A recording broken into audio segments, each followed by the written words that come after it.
Buenas, buenas. A ver cómo se está armando la tarde. Hola. Ahí están llegando los amigos. Es un lindo momento. Hola, Jorge. Hola, Cecilia. Hola, Gisela. Vamos.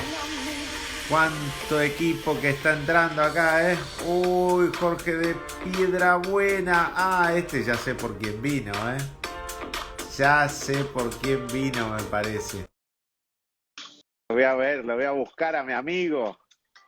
A ver dónde anda. El queridísimo amigo, a ver si está por ahí.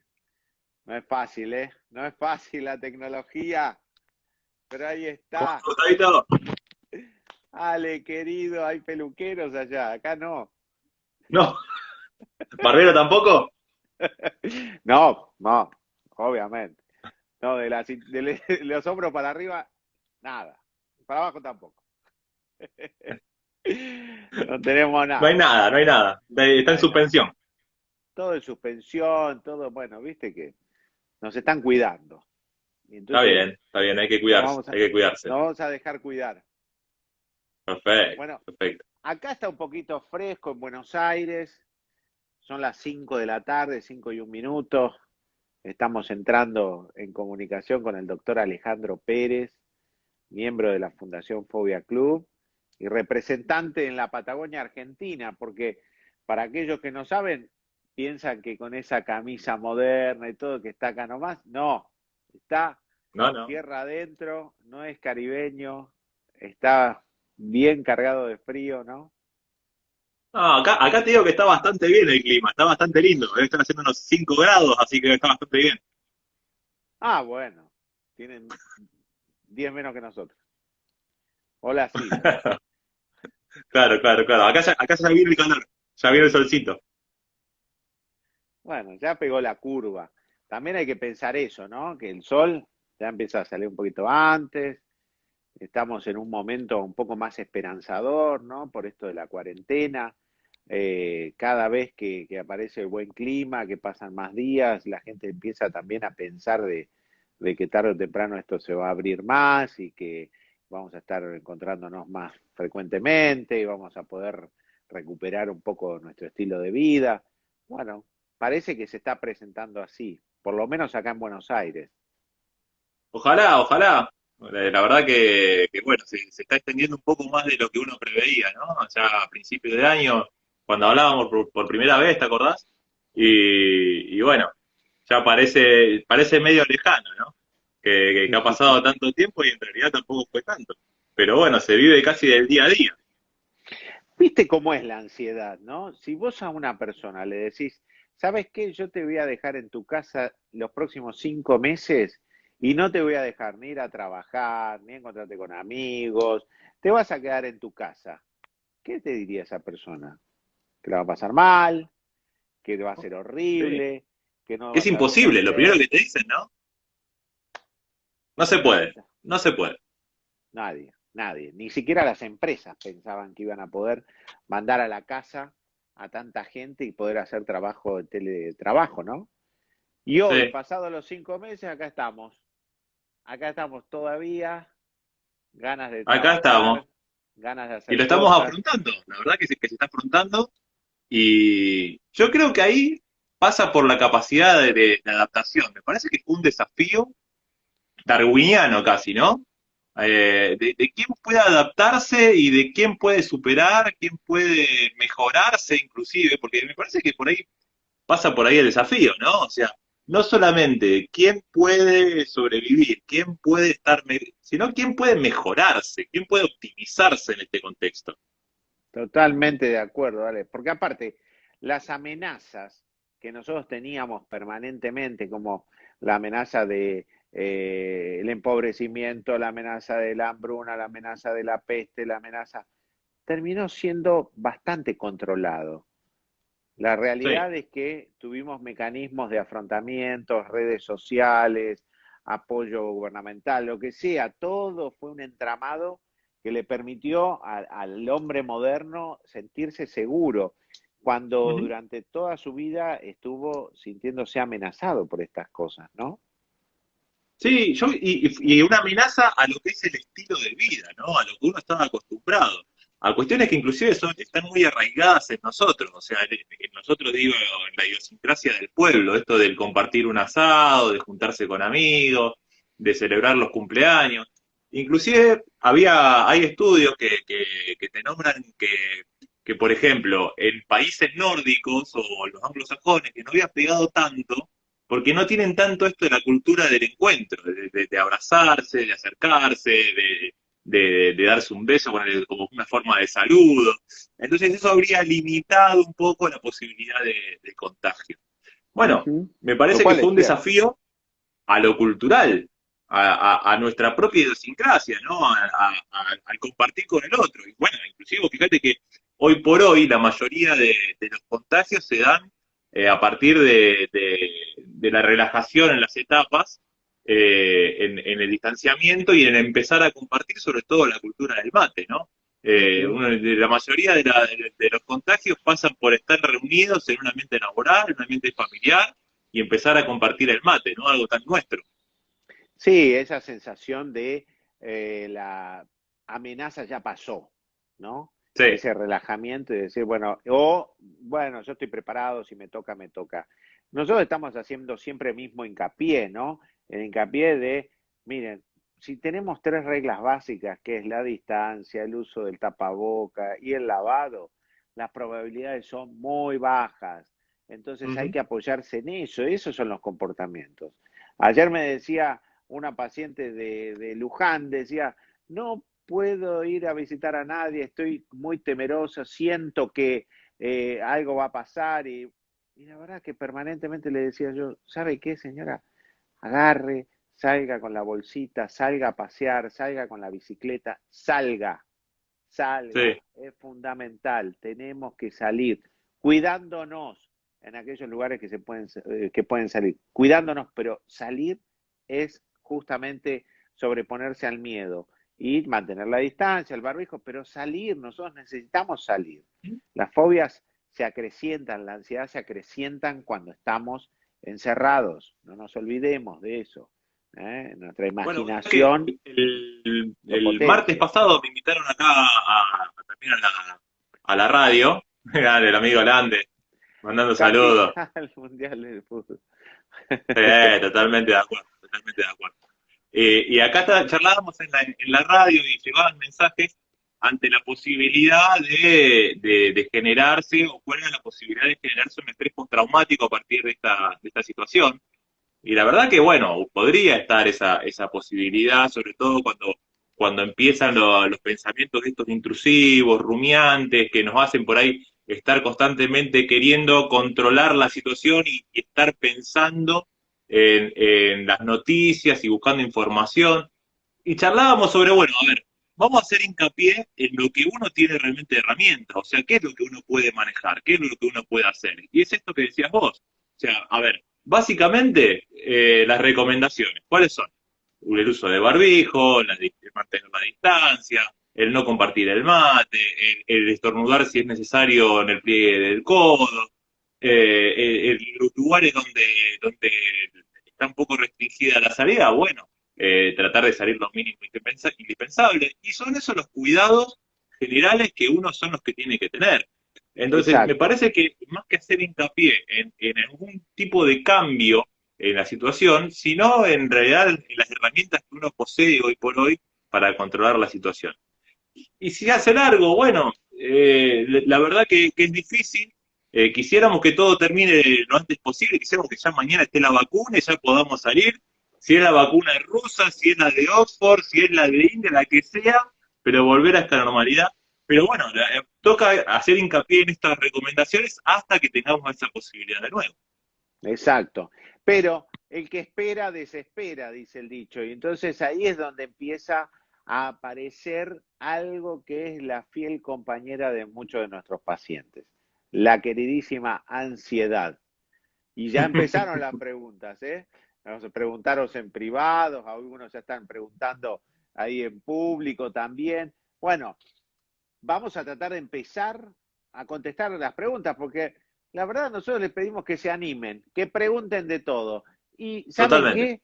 Nosotros no las sabemos todas, ¿eh? Así que algunos vamos a tratar de La contestarlas que y no la que no sepamos, no sabemos, sabemos y no prometemos la buscarlo para la sabemos. próxima. Exacto.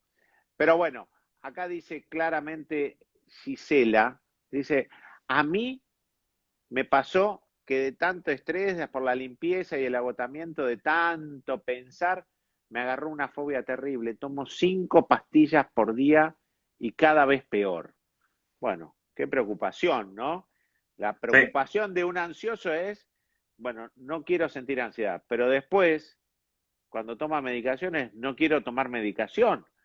Me claro. molesta también tomar medicación. Bueno, doctor, ¿qué nos puede decir de la medicación? ¿Es un aliado? ¿Es una muleta? ¿Nos ayuda pero después nos complica? ¿Qué lógica podemos encontrar en esta pregunta? Bueno, a ver, primero pensar en los mecanismos biológicos de la ansiedad. O sea, ¿por qué tenemos ansiedad? Y en realidad la ansiedad tiene que ver con una preparación, con una defensa, con estar resguardado ante una situación que uno piensa amenazada, ¿no? O sea, se piensa amenazado en su estilo de vida, para uno mismo o para otra persona, ¿no? Entonces empieza a querer buscar soluciones donde por ahí cree que no están o no las puede encontrar. Y empieza a activarse zonas del cerebro que tienen que ver con la supervivencia, con la defensa. Entonces, el recurrir a la medicación, en realidad generalmente son medicación ansiolítica, o sea, medicación de tipo de las benzodiazepinas, que lo que hacen es bajar un poco esa actividad a nivel cerebral. Hay que pensar lo que el cerebro, por más que no parezca, tiene una actividad eléctrica. Y entonces es como que se busca a partir de la medicación bajar un poco esos niveles de ansiedad. Ahora, no es el único recurso que hay. Y el riesgo está en recurrir a la automedicación. Y la automedicación no solamente de sustancias de los psicofármacos, sino de sustancias legales, como por ejemplo el alcohol, que hoy por hoy también está aumentado en el consumo, y en las sustancias ilegales, ¿no? Desde ya, que es la puerta de entrada, fundamentalmente el alcohol. Pero bueno, ahí hay que tener cierto cuidado con el hecho de recurrir a herramientas que uno pretende o quiere hacerlo por sus propios medios, y por ahí el remedio termina siendo peor que la enfermedad, ¿no? Entonces, la medicación sirve y es muy útil, pero siempre en un ambiente controlado, siempre con supervisión, siempre con controles y con la consulta del médico. Como decía el doctor Carrión, que lo citaba Pascal, decía, con razón, arte y prudencia. Es fundamental. Se me fue el audio, doctor, ¿eh? No, no lo escucho muy bien, pero debe haber dicho algo en honor al querido Oscar. Por supuesto, por supuesto. Sí, Ahí sí, sí, volvió. sí, siempre es bueno recordarlo, doctor Carrión. Pero bueno, sumando a esto que vos decís, Ale, creo que también tenemos un grupo muy importante de personas que tienen fobia a la medicación, que Ujú. son muy temerosos, que dicen, no, yo quiero avanzar en un tratamiento, pero no quiero pasar por la medicación. ¿Cuándo podemos decir nosotros, bueno, no nos queda otra y tenemos que hacerlo? ¿Cuáles son las cuestiones que tenemos que pesar para que la balanza se incline y que el paciente nos acepte la indicación del tratamiento farmacológico? Bueno, a ver, en líneas generales, los mejores resultados, o sea, entendiendo una solución rápida, el mejorar la calidad de vida, el alcanzar a solucionar los trastornos de ansiedad de una forma más rápida, es a través del tratamiento combinado, o sea, de la medicación con la terapia, fundamentalmente la terapia cognitivo-conductual. Eso es lo que está mayormente avalado a nivel mundial. Generalmente cuando uno se apoya en la medicación, se apoya en dosis bajas de medicación, por eso la necesidad de tener los controles y me sumo por ahí a lo que decía anteriormente, ¿no? O sea, teniendo las consultas regulares, la supervisión médica, la verdad que los riesgos que puede llegar a haber con la medicación se reducen y se reducen mucho. ¿Cuándo, en qué momento recurrir a la medicación? Bueno, la verdad es cuando empieza a deteriorarse la calidad de vida y cuando empieza a la persona a sentirse cada vez peor, a no dormir, a recluirse, a buscar reaseguros, a no salir de la casa, a los temores empezar a, a decidir sobre sus cuestiones vitales, o sea que en realidad en lugar de poder presentarse en el trabajo o de hacer una progresión a nivel laboral, de repente esa ansiedad lo domina y lo lleva a no enfrentar la situación. Bueno, en ese momento es en el que por ahí tenemos que recurrir a la medicación como para generar cambios, para que esa persona llegue a partir de la terapia al afrontamiento fundamentalmente, ¿no? Que es lo que estamos buscando. Que se pueda mejorar y que se pueda, la persona tenga herramientas o crea que tiene las herramientas suficientes, porque en realidad están esas herramientas, para poder afrontarlo y para poder superarse. Yo creo que ese es el momento para recurrir a la medicación, ¿no? O sea, como una ayuda, en definitiva, para la combinación con la terapia cognitiva y a partir de eso sí llegar a la mejora. Ujú. Buenísimo. Entonces, ¿cuánto duraría un tratamiento farmacológico? O sea, en esa línea, porque después quiero hablar de algunas preguntas que nos han hecho acerca de la cronicidad del cuadro, de la ¿Mm? recurrencia, de por qué reaparecen o las recaídas. ¿Mm? ¿Cuánto dura un tratamiento farmacológico? ¿Cuándo vos, médico, psiquiatra, dice, la verdad, llegamos, estamos bien, logramos, este es un momento para sacarlo, se tiene que sacar, se debe continuar? Bueno, a ver, generalmente lo que son los tratamientos de ansiedad es una medicación, una combinación de medicación, una medicación ansiolítica, o sea, una medicación como para alcanzar a bajar estos niveles de actividad que hay a nivel, que generalmente son una medicación del tipo de la benzodiazepina, si bien hay otros grupos de la medicación que se pueden llegar a usar, los que son más tradicionales y que están más avalados y que se han usado durante más tiempo son este grupo de la benzodiazepina. Para la gente que por ahí el nombre es común, que lo puede llegar a encontrar en el vecino, el tío, el abuelo, el clonazepam, el alprazolam, que será el Plax, el Rivotril, bueno, otras marcas. Y a la par de esto, otro tipo de medicación que actúa sobre una sustancia que es la serotonina, o que puede llegar a usarse también con otro grupo que es la noradrenalina en trastornos específicos, por ejemplo, la ansiedad generalizada. Generalmente, tú tenés el primer grupo, que son las benzodiazepinas, que tienen un comienzo de acción más rápido, o sea, eso es prácticamente inmediato, a la media hora, 40 minutos, ya empieza a actuar la medicación, y el otro grupo de medicación tarda por lo menos. Si bien tenés un primer efecto en la primera semana, recién el pico de la dosis de la medicación, del fármaco elegido, lo vas a encontrar al mes. Entonces es como que es más paulatino el efecto. Siguiendo esas líneas, generalmente uno intenta que el primer grupo, que son los ansiolíticos, empezar a sacarlos lo antes posible, porque es cierto que si están descontrolados puede llegar a tener un riesgo de dependencia. Entonces es una medicación que uno intenta sacarlo lo antes que se pueda. Mientras tanto, se va generando los cambios producidos por esta medicación que actúa en la serotonina, que es otro grupo de medicación, y ese tipo de medicación sí hay que sostenerlo durante algunos meses, por lo menos seis Ujú. meses, un año, esa es la recomendación. Bien, muy bien. O sea, que nosotros pasado un año de tratamiento sí hemos logrado los objetivos que nos planteamos, porque primero, antes que nada, vamos a hablar de los factores fundamentales para iniciar el tratamiento. Cuando viene un paciente, nosotros lo primero que tenemos que hacer es un diagnóstico. No va a ser cosa que querramos tratar a un ansioso y en realidad el paciente tiene otra cosa.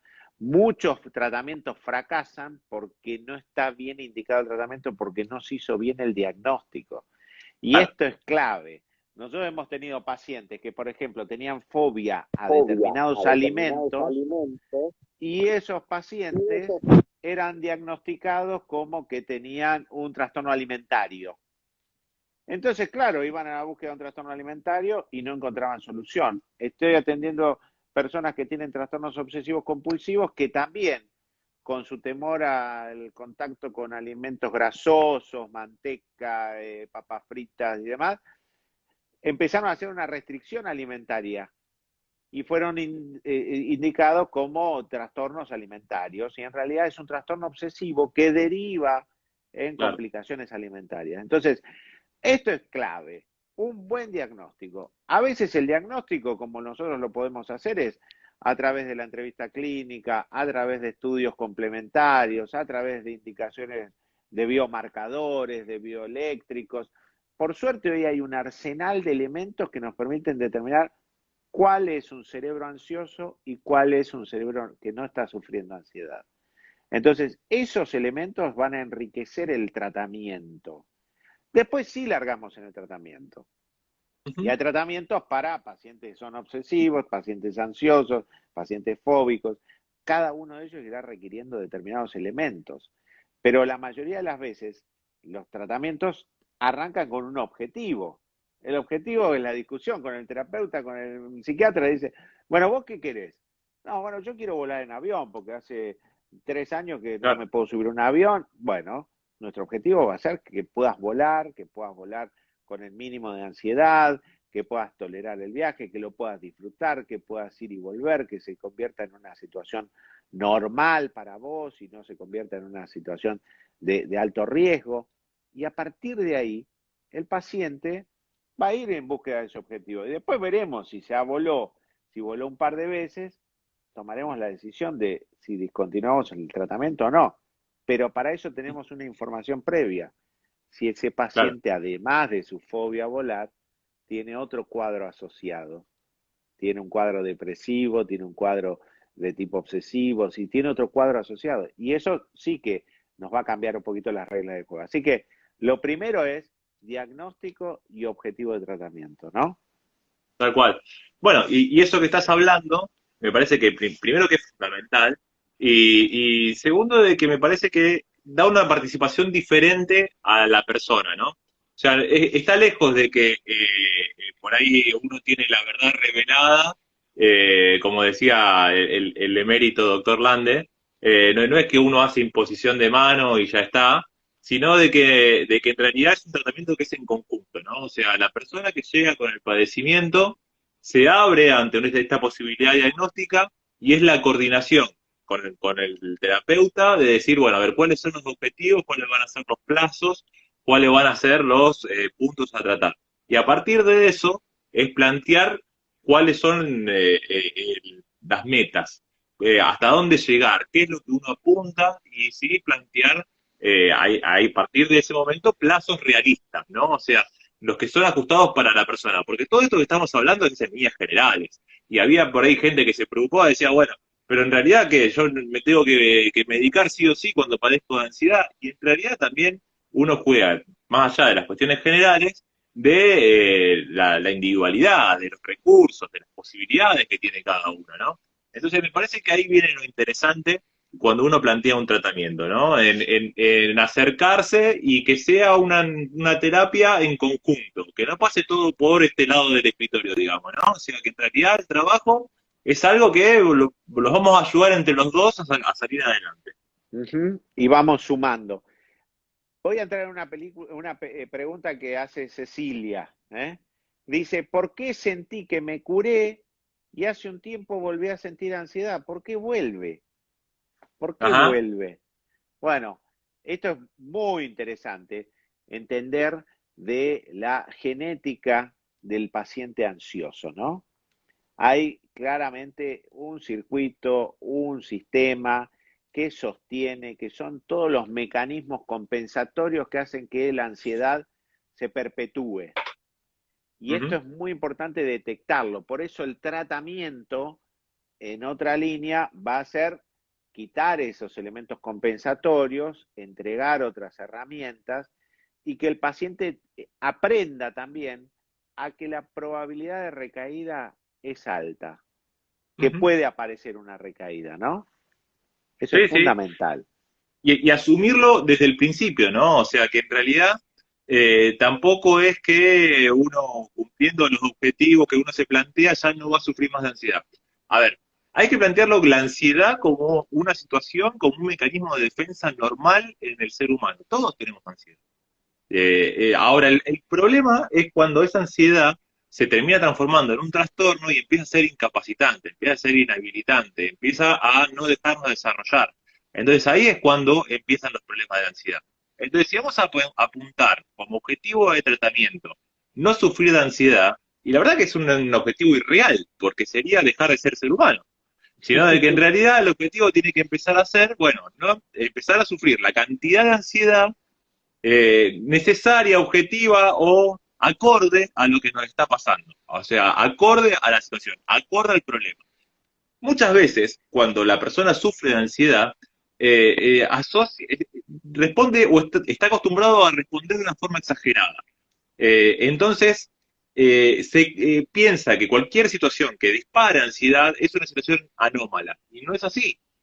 Hay situaciones que está bien sentirse nervioso. A ver, por ejemplo, si yo voy a la cancha de Newell's, como estaba ahí el amigo volante, vestido con la remera de Central, y bueno, me voy a poner nervioso. Y está bien ponerme nervioso en esa Se la situación. está buscando también. Claro, claro. Entonces está bien sentirme nervioso en la situación porque de nuevo es algo, es un mecanismo natural.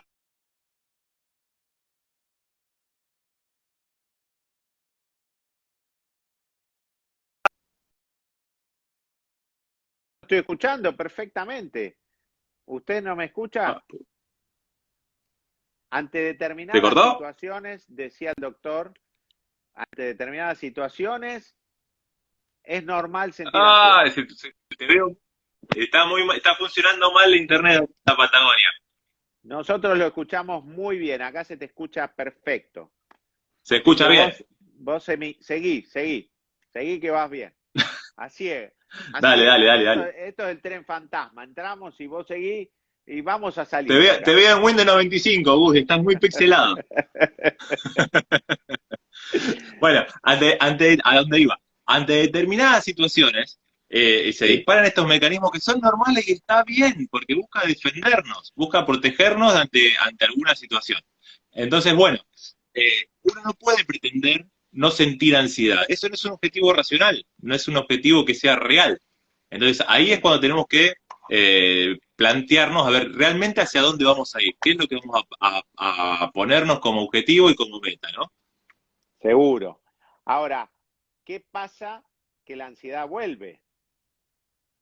Y si la ¿Por qué ansiedad vuelve, lo puede? primero que hay que ver es si en realidad no es normal, si no está bien esa ansiedad, Usted dice ¿sí? que naturalmente podría volver. Y esto hay que Tranquilamente puede aceptarlo. volver. Y hay que aceptarlo.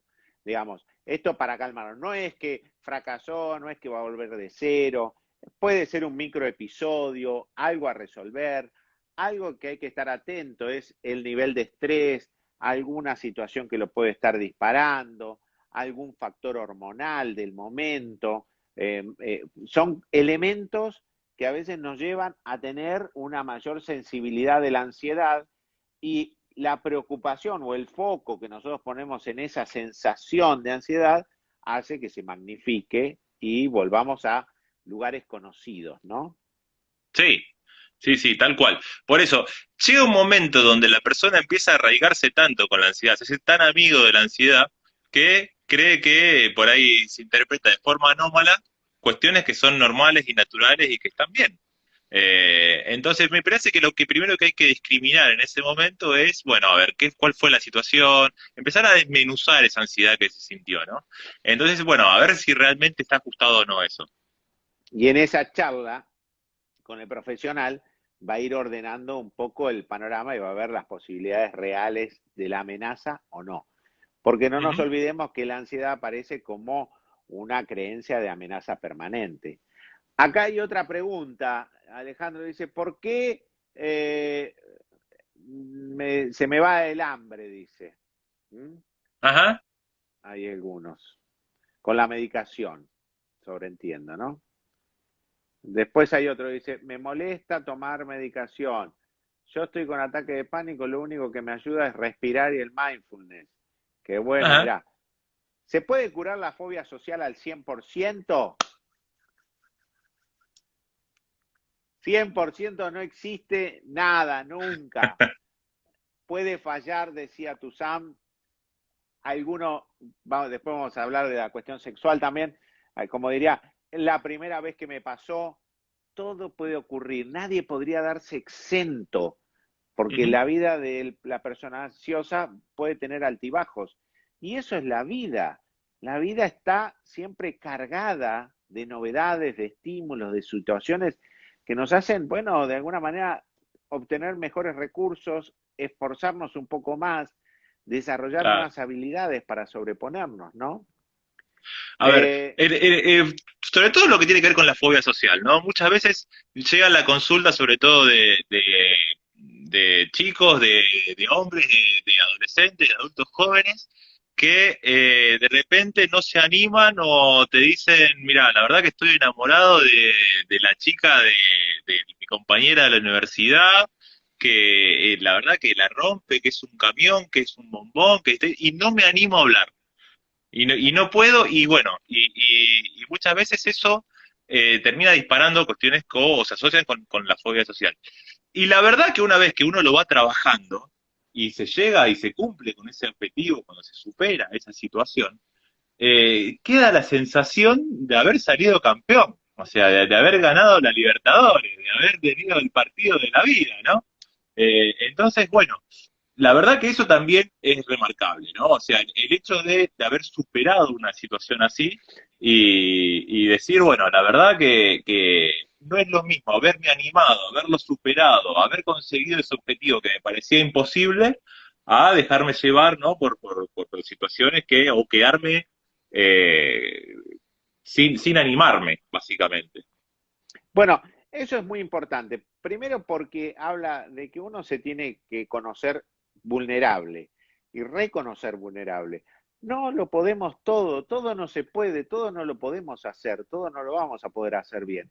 Muchas cosas nos va a llevar un tiempo, necesitamos desarrollar ciertas habilidades y en la fobia social muchos temen pasar por ese proceso de aprendizaje que Ujú, muchas veces lleva al rechazo. Muchas personas tienen que vivir el rechazo y no quedarse en eso solamente, digamos. La ujú, experiencia de rechazo es una experiencia natural que todo ser humano la va a pasar a lo largo de la vida. Aquel que no siente la capacidad para sobreponerse en el rechazo, ¿qué hace? Se empieza a encerrar, se empieza a aislar, se empieza a poner más evitativo y magnifica la situación y llega a un grado de aislamiento social muy importante. Por ujú. eso, dentro de los tratamientos, hay un entrenamiento en habilidades sociales para qué? Para que el paciente pueda tolerar el rechazo y pueda sobrevivir a eso y tomarlo como una situación de aprendizaje. Nosotros aprendemos del error más que del Ujú. acierto. El acierto es azar, no sabemos por qué llegó. Ahora, cuando vos tenés un error, no sé, el ansioso social a veces toma mucho alcohol para mostrarse divertido y después se presenta y termina siendo un borracho social. Ujú. Toma coraje en un momento, pero lo hace todo tan robotizado que termina siendo fuera de lugar. No sabe leer muchos elementos del contexto. Él, porque piensa que le gusta una chica, siente que tiene que estar correspondido al mismo nivel y entonces no entra en los mecanismos del cortejo, de la seducción, del enamoramiento, que son elementos que le van a garantizar después llegar a su objetivo. Pero bueno, Ujú. para eso muchas veces requiere un entrenamiento y el entrenamiento se da en base al rechazo, justamente lo más temido, ¿no? Claro, y ahí alcanzar a mensurar la consecuencia, ¿no? Porque ¿cuál sería la consecuencia de sentirse rechazado? Y para una persona que padece de fobia social, ese rechazo está lejos de verse como un aprendizaje o como una etapa de disfrute, si se quiere, sino de que tiene una consecuencia que es tremenda, ¿no? Que es la muerte en vida prácticamente, es catastrófico. Y en realidad muchas veces es lo que termina... poniéndole un disfrute a la situación. O sea, que el goce está realmente en ese cortejo y no en el objetivo. Es un poco bielcista esto, ¿no? O sea, que en realidad la mejora, la sensación, el bienestar está en el camino y más allá del objetivo. O sea, el éxito puede estar o no, pero lo que sí vale la pena es transitar el camino. Y en lo que tiene que ver con esto del cortejo, con las relaciones, la verdad que muchas veces se disfruta más el coqueteo, el histeriqueo, el llegar que una vez que se concretó. Entonces muchas veces, la verdad que me he encontrado con pacientes y te dicen, mira, la verdad que no me animo, que no estoy enamorado y no puedo hacer. y muchas veces también la otra persona le pasa lo mismo. Ha pasado que por ahí el hombre se siente en la necesidad de generar el cortejo, y la mujer pues, por ahí se queda expectante y también sufre de fobia social y no se animan entre los dos y se pierde esa historia. Y después una vez que concretan te dicen, bueno, ¿sabes qué? Estuve 2 años animándome, si le hablaba, si no le hablaba, que compraba rosas, que le invitaba a tomar un café, que después no me animaba, y cuando concretamos, no era para tanto. Entonces se queda la sensación como que se perdieron ese tiempo, como que se perdió esos 2 años, que se sufrió básicamente una situación que tendría que ser placentera. Y ahí, Exacto. por ahí, podemos llegar a ver, realmente a dónde está el placer. Bueno, A dónde te parece es que está un el placer? ¿El planteo. placer es una cuestión de cama, de orgasmo, o es una cuestión que está en otro lugar? Exacto. Bueno, también es el modelo de vida que quiere elegir, si es un modelo más agónico, si es un modelo más hedónico.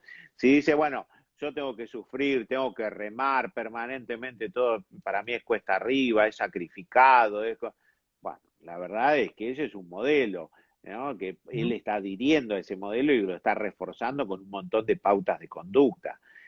Por eso hay muchos que dicen, bueno, la verdad a mí todo lo que me viene en la vida me viene bien, puedo disfrutar de múltiples placeres porque estoy abierto, soy receptivo, me gusta ser curioso, entiendo que muchas cosas no necesito probarlas, pero con solo imaginarlas ya siento que no estaría dentro de mi agrado, pero no por eso me siento angustiado de porque pase frecuentemente cerca mío. Y esto lo traigo a colación porque hay algunos que ya están preguntando, dice, ¿es bueno el tratamiento de la marihuana para el tema de la ansiedad? Claro, a ver, primero que la marihuana no es una sustancia que esté regulada. Hoy por hoy el hecho de que sea una sustancia que es ilegal hace que dentro de la cantidad de sustancias psicoactivas que tiene, pueda haber una variedad infinita. A ver, básicamente como para que la gente nos entienda. Uno sabe que cuando prescribe una medicación, prescribe algo en una determinada dosis, en una determinada cantidad, en un laboratorio que ha estado formado, que tiene los controles, entonces sabe cuál va a ser el efecto medianamente esperable de esa medicación, de esa droga, de esa determinada dosis. Lo que tiene que ver con la marihuana es que al no estar regulada principalmente, puede tener más de 50 sustancias psicoactivas. Las principales, o las dos principales, son el THC y el CBD, o sea, el tetrahidrocannabinol y Cannabidol. las sustancias cannabinoides. Entonces, a partir de eso, eh, la verdad que habría que ver en qué porcentaje de sustancia podría ser como para equipararla de lo que es una droga legal, ¿no? Un fármaco de los que uno normalmente utiliza. Entonces, si uno no tiene esa regulación, la verdad que lo que uno puede llegar a caer es un riesgo de daño mayor, que el beneficio que se puede llegar a generar. Entonces, la verdad que la marihuana posee sustancias químicas dentro de su composición que inhiben estos centros de angustia, de ansiedad, de que mejoran el estado anímico, que mejoran el dolor crónico, que mejoran situaciones epileptoides, pero que la verdad, al no estar regulada, uno no puede decir cuál es el efecto real que puede llegar a tener, porque cada armado de cigarrillo de marihuana es diferente. Entonces, ese se termina configurándose un riesgo mayor que el beneficio que se genera con la marihuana en sí. Entonces, Ujú. bueno, ahí con la marihuana hay que tener cierto recaudo. Después de que, bueno, hay numerosos trabajos donde dentro de estos daños que se pueden llegar a producir, pueden llegar a disparar inclusive trastornos mentales graves, ¿no? O a generarlos o a agravarlos. Entonces, la verdad que hay que tener cierto recaudo en ese sentido. Fundamental eso. A ver, nosotros estamos hablando siempre de tratamientos eficaces, comprobados, con evidencia. Digamos, hay algunos intentos y ensayos y autotratamientos que por ahí no están validados y bueno, al día de hoy no sabemos si pueden servir o no, por eso no los recomendamos. Entiendo Ujú. que también hay muchas personas que caen en la desesperación y en la desesperación lamentablemente a veces pasa un colectivo y nos subimos al colectivo sin darnos cuenta para dónde va. Entonces, muy importante esto, comentarlo con la familia, rodearse con seres o pares que lo pueden ayudar. Y ahí es donde viene otra pregunta. Muchas veces encontramos muchas personas que no se dan cuenta que están teniendo un trastorno de ansiedad y que por ahí su familia, ¿cómo hace para ayudarlos? ¿Cómo hace para incorporarlos? ¿Cómo? Esas son preguntas que están tirando, que la verdad está lleno de preguntas, me encanta cómo está hoy. Porque la familia tiene que de alguna manera poner en evidencia la anormalidad que está viviendo esa persona. Cuando esa persona dice, no sé, comen 3 minutos, se va a la cama y en la cama no se siente cómodo, se vuelve otra vez al living, quiere ir a trabajar, está irritable, tiene alteración en el sueño, en la alimentación. Entonces, bueno, la familia lo tiene que cuidar, le tiene que advertir, mirá, no te vemos bien, esto no es sano, no te vemos como antes, algo cambió, o toda la vida estuviste así, pero existen otras modalidades. Bueno, tenemos que ayudarte, informarse. La familia lo mejor que puede hacer es cargar información, obtener información de por ahí un centro especializado, de alguna asociación especializada, que sea una información que lo oriente, que le muestre, mira, lo que vos tenés es tratable, tiene buen pronóstico. Ya les queremos anticipar, le estamos spoileando el final de la película, pero todos los trastornos de ansiedad tienen buen pronóstico. Tiene Eso buen es pronóstico. algo fundamental. A algunos les Ujú. puede llevar un poquito más, otro un poquito menos, pero la realidad todos tienen buen pronóstico. Acá preguntan, a ver, dice, ¿qué pasa cuando la ansiedad te despierta picos de presión alta o baja? Claro, en realidad lo que tiene que ver con los trastornos de ansiedad, eh, de nuevo, la ansiedad, y esto lo planteábamos como un mecanismo de defensa que ayuda a la supervivencia. O sea, ante algo que uno creía o que pensaba que podía llegar a ser perjudicial para la vida de uno mismo o para alguien cercano, entonces uno se intenta defender. Y básicamente en esa defensa es generar cambios que lo produzcan salir adelante. Dentro de esos cambios hay cambios que son físicos. Y los cambios físicos, esto tiene que ver con mecanismos que están arraigados en el ser humano cuando éramos privados de una En manera, el cerebro. que básicamente van a generar que si veamos que le podemos o podemos mejorar una situación o que podemos cambiar aquello que nos despertó la ansiedad, bueno, básicamente pelearnos y salir adelante a partir de la lucha. Y si vemos que no tenemos las herramientas, bueno, básicamente tratar de escabullirnos, de irnos, de escaparnos de esto que nos puede llegar a lastimar. Entonces, dentro de esos cambios, que es a partir de la activación de un sistema que se llama sistema simpático, y es un mecanismo inconsciente y está arraigado en nosotros mismos, básicamente, no lo podemos controlar directamente, los cambios van en este sentido, o para pelearnos o para escapar. Entonces necesitamos que el corazón lata más fuerte, que lata con otra frecuencia, que los músculos distales estén preparados en los brazos o en las piernas como para pelearnos, para poder salir corriendo. Entonces dentro de esos cambios es que la sangre tiene que estar pasando por las venas, como si fuera, vamos a imaginarnos un tubo, una manguera, tiene que salir más fuerte. Entonces esa presión que ejerce el líquido sobre las paredes, bueno, eso es lo que medido puede llegar a ser la hipertensión.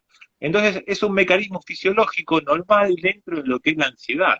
Entonces, más allá de ver eh, exclusivamente la hipertensión, vamos a verlo dentro del contexto este del trastorno de ansiedad, que en realidad la persona que padece o que sufre de trastorno de ansiedad hace mucho hincapié en la parte física, es lo primero que se da cuenta. Quizá no se da cuenta que está sintiendo miedo en el día a día, o que está más retraído, o que no se anima a rendir un examen, o que no se anima a enfrentar a esta chica que le gustaba desde un principio. Pero sí nota las palpitaciones y nota la sudoración y nota que por ahí siente una presión en el pecho. Entonces, estos cambios físicos, que son propiedad de este sistema que es el sistema simpático, hay que mostrarlos o hay que buscarlos dentro del cuadro de lo que es la ansiedad. Pero no es una propiedad exclusiva, porque muchas veces te dicen, bueno, la ansiedad se asocia con el cuadro físico, me vino de la nada. ¿Y cuántas veces lo escuchamos en el consultorio, no? Bueno, la verdad que me sentí nervioso de la nada, porque está todo bien. Tengo trabajo, tengo dinero, mi familia me quiere, pero de la nada me aparece. Y lo primero que uno dice, no, de la nada nada viene, ¿no? Por supuesto, por eso lo voy a enganchar con una pregunta que nos hace acá justamente Chino. Dice, angustia y ansiedad es lo mismo. Bueno, la verdad es que nosotros durante mucho tiempo hemos confundido lo que es la ansiedad, lo que es la angustia, a veces lo superponemos, lo usamos como un sinónimo y lo voy a tomar en relación a lo que vos estabas contando, Alejandro. Muchas veces la persona siente que tiene todo ordenado en su vida. Pero hay algunas preguntas que son más internas, que son a veces más filosóficas, más profundas, que le generan cierta preocupación. Preguntas que están vinculadas al tema de la muerte, al tema del futuro, al tema de la seguridad, al tema de la soledad, a temas de, que tiene que ver con esto que decíamos del rechazo. No está tan atento a eso, porque no es que todos los días se levanta y dice, ¿qué pasa si me muero? Pero hay un momento en el cual a través de un estímulo que puede ser por la pandemia, a través de un estímulo que puede ser por una edad, alguno dice, no, me acuerdo que mi hermano se murió a los 51 años y yo ya estoy cumpliendo 51 y no va a ser cosa. A partir de determinadas situaciones que se empiezan a cruzar, la persona empieza a estar muy angustiada y no entiende por qué. Y la pregunta que se está haciendo son preguntas que no tienen respuesta, Claro. porque esta preparación para la muerte, bueno, es imposible, es inviable. Todos nosotros sabemos desde el primer día que tomamos conciencia que nos vamos a morir. Quizás la aceptación, el mindfulness, el trabajo de estar en el presente, en el aquí y ahora, en el vincularse, en el disfrutar la vida, es ganarle a la muerte. Y ese es Claro. quizás un gran ejercicio que va más allá de lo que uno tiene. A veces uno mira la estantería y dice, tengo el auto, tengo los hijos, tengo la educación, tengo la casa. No, ¿saben qué? Hay algo que no está en la góndola, que es tengo la paz, tengo la calma, tengo algo interoceptivo, algo interno. Sobre eso se pasa justamente el tratamiento sobre la angustia, sobre no correr por cosas que son imposibles, no Ujú. demandarse por estándares de calidad que son imposibles, no estar atrás de determinada modalidad que son imposibles, que lo vemos a través de la moda, que lo vemos a través de muchos elementos que se imponen socialmente y que la persona siente que no va a alcanzar. Y esto tenemos que contestar esta pregunta también, que dice, la tendencia a la descarga sexualmente, ¿qué pasa con la ansiedad? Cuando empieza a sentir una persona ansiedad y busca como mecanismo la descarga sexual. Bueno, a ver, primero plantear un par de cuestiones. Eh, Generalmente la ansiedad, a partir de esta descarga que decíamos de la descarga simpática, genera estos cambios que tienen que ver con la supervivencia. Y la conducta sexual no está dentro de estos parámetros de supervivencia. A ver, no está... yo cuando estoy peleándome por vivir o por sobrevivir, no estoy pensando en reproducirme. Entonces, generalmente lo que es el acto sexual, la función sexual, pasa por otro sistema, que es el sistema parasimpático, y que se activa con los ejercicios de relajación, de respiración, del mindfulness que también lo nombrabas vos y también lo nombraba la gente antes. Entonces, básicamente el conectarse, el encontrarse con uno mismo ante estas determinadas situaciones también van a mejorar lo que es la conducta sexual. Y muchas veces se cae en la automedicación. Y entonces para poder o para creer que voy a interrumpir determinados pensamientos que tengo en el acto sexual, recurro al alcohol, por ejemplo. Y el alcohol, la verdad que lejos de beneficiarme al revés, me va a perjudicar en la relación sexual. Hay sustancias, por ejemplo, como la cocaína, por ejemplo, que también son estimulantes del sistema nervioso central, pero también me van a perjudicar en el acto sexual. Entonces, me parece que esa conexión con el uno mismo y con el disfrute en ese momento es la mejor situación, la mejor resolución en ese problema que puede llegar a haber. Y ahí empieza otra vez el contacto, ¿no? El encontrarse a uno mismo. Y generalmente estas dudas y estas preguntas que son filosóficas, a ver, uno sabe que la duda filosófica es una pregunta que lleva preguntas, no hay resolución, no hay respuesta, es una búsqueda constante de las preguntas. Y generalmente aparece en determinadas etapas de la vida. Hay momentos claves durante los 40 y 50 años, y últimamente se está estudiando que básicamente uno viene de fábrica pensando que el pico va a estar en los 40 y 50 años. Lo que pasa es que, bueno, uno fue creciendo, se fue estirando la expectativa de vida, fueron apareciendo medicaciones, fueron apareciendo estilos de vida diferentes y de repente el estándar de vida o la vida media hoy por hoy está arriba de los 70 años. Pero ¿qué nos pasa? Bueno, seguimos con este código de barras que veníamos desde fábrica. Y a los 40, 50 años dice, bueno, a ver, yo ya estudié lo que tenía que estudiar, hice lo que tenía que por hacer.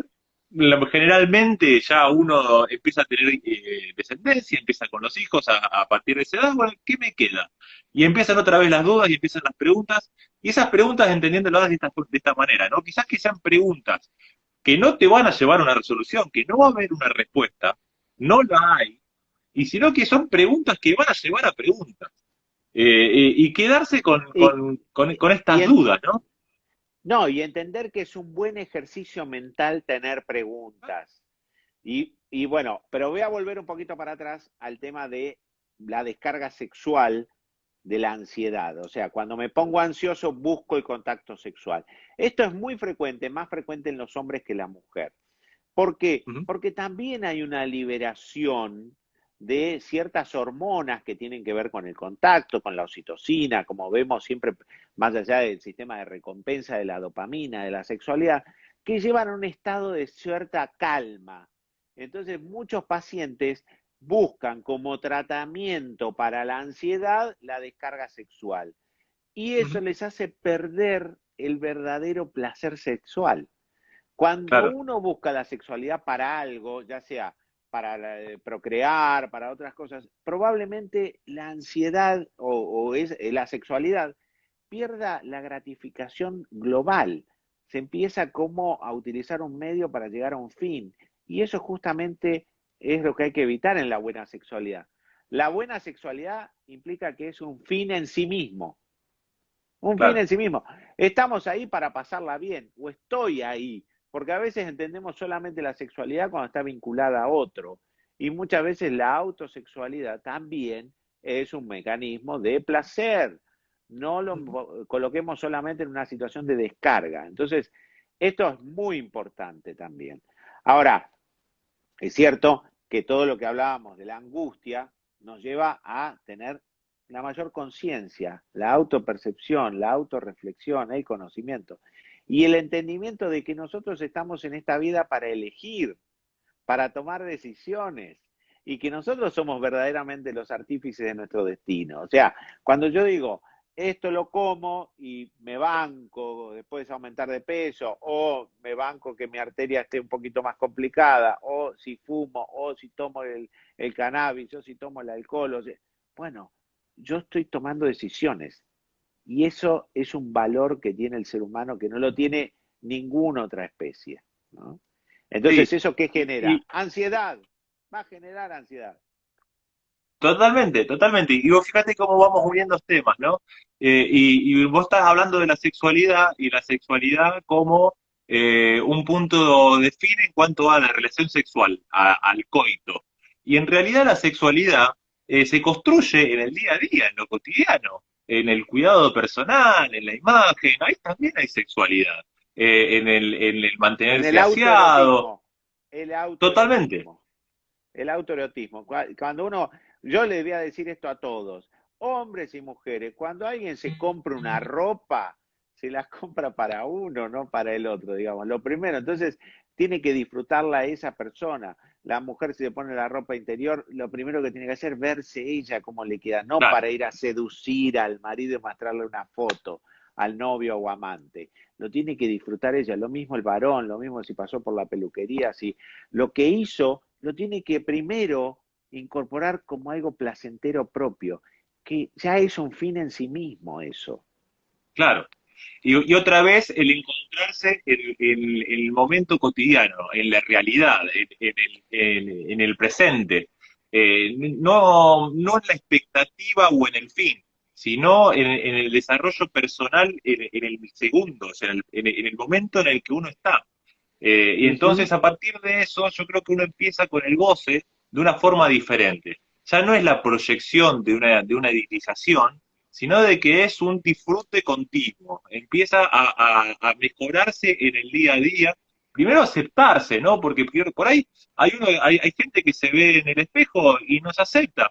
Y bueno, es el primer paso para cambiar esa realidad que aparece. O muchas Ujú. veces también nos ha pasado en el consultorio gente que no puede tener relaciones sexuales, por ejemplo, con la luz prendida porque no acepta su cuerpo. ¿Y Ujú. cuántas veces te ha pasado y te has consultado, bueno, a ver, ¿qué hago como para poder Ujú. escaparme de eso, para poder aceptarme y que el otro me pueda ver? Porque la verdad que forma parte del disfrute sexual el ver a la otra persona también, ¿no? Exacto, porque tenemos que pensar que la actividad sexual es para uno y para con otro, cuando tenemos la posibilidad de compartirlo. Ahora, algo que nos está pasando es que muchos de los pacientes a veces dicen, bueno, pero a mí me afecta la medicación, bueno, pero a mí me afecta la ansiedad, pero a mí me afecta y eso interfiere. Muchas veces es porque esa persona no está siendo del todo consciente y honesta, digamos, porque yo acá voy a hablar de una honestidad personal consigo mismo, honesta de lo que está pasando, ¿no? Está Claro. teniendo relaciones sexuales, pero está pensando que tiene que ir al banco. Está teniendo relaciones sexuales, pero está pensando en otra persona. Pero está, y entonces esa desconexión justamente va a traer una consecuencia. Cuando sea más honesto y diga, bueno, yo estoy acá, estoy haciendo esto, y bueno, lo otro voy a postergar, o la otra persona no, o esta persona no y quiero con aquella y soy honesto y voy hacia allá. Bueno, desde ese lugar, obviamente se van a reducir estas preguntas, estas dudas, estas incertidumbres, y uno va a estar un poco más liviano y en esa posibilidad de poder sentir el placer. Ujú. Bueno, vos fíjate que hablábamos también de la automedicación y cómo las personas intentan apagar un poco los niveles de activación que hay a nivel cerebral, ¿no? A partir del alcohol, a partir de la marihuana, a partir de los psicofármacos, y que en realidad lo que uno apunta con un tratamiento asertivo es que en realidad la persona lo pueda manejar y pueda estar consciente en ese momento y no dispararse hacia otros lugares. Básicamente lo que hace estas sustancias que son inhibitorias es frenar la acción de zonas cerebrales que tienen que ver con los cuidados. Entonces, una de las primeras acciones que, por ejemplo, hace el alcohol es actuar sobre el lóbulo frontal, sobre lugares donde tienen que ver con la preservación, con el desarrollo social. Entonces, yo trato de inhibir esos temores, esos miedos, esa activación con algo exógeno, con algún tipo de sustancia. Y en realidad lo que uno pretende y lo que busca en el tratamiento es que esa inactivación o ese pensar pase por herramientas que uno mismo vaya generando. O sea, que no haya una fuera, que no haya una... Porque en realidad la persona, yo creo que lo que uno apunta es que se sienta capacitado de manejar esas ideas. Sí, y que pueda tomarlas y decir, che, estoy un poco nervioso, y le pueda decir a la persona con la que está, mira, yo me pongo colorado, mira, a mí me cuesta, a mí me da vergüenza, yo no estoy tan entrenado, y quizás eso que cree que es una debilidad se convierte en un elemento de seducción, porque por ahí Ujú. la otra persona dice, a mí me gusta que no hayas estado con tanta persona. A mí no a mí no me gustaría estar con una persona que se la sabe toda. A mí me gusta que Claro, mantengas el rubor, porque muestra un pudor, porque muestra. Pero bueno, para eso tiene que trabajar mucho en la autoconfianza. La persona sí. que tiene autoconfianza puede someterse al escrutinio del otro y abrirse y mostrarse. Hoy hablaban justamente de esto, de si se puede curar, no se puede curar. Para ir cerrando, nos vamos, Ale. La ansiedad puede estar ahí. Hizo muy Hay, rápido vos. muy. La ansiedad puede estar ahí. Pongámosla acá adelante, hablemos con ella y hagámosla más amena. Ale, Claro, te mando un totalmente. abrazo grande, grande, che, Bueno, que andes Gustavito, bien. un abrazo grande, esperemos, bueno, encontrarnos ya personalmente en lo inmediato, en lo próximo, y bueno, y si no, será de forma virtual, porque la